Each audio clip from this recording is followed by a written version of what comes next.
Эту неделю завершит воскресенье со святым причастием Господа. Приготовьтесь.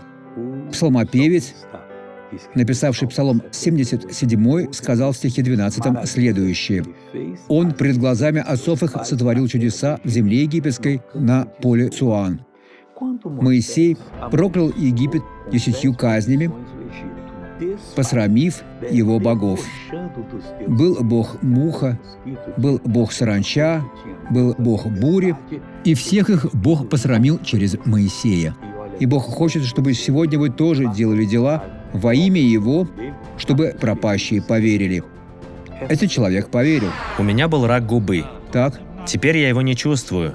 Вы больше не чувствуете боли? Нет. У него был рак кожи на губах. Теперь вы его не чувствуете? Нет. Он прошел. Я его уже не чувствую. И не будете чувствовать. Готово. Слава Богу. Как прекрасно. Теперь я хочу помолиться с вами, Отец. Твое Слово гарантирует, что мы все сможем преодолеть. Это человек, который переживает в жизни сложный период, может воспрянуть и занять свое место в тебе во имя Иисуса. Я его благословляю, а вы скажите: «Благодарю, Иисус».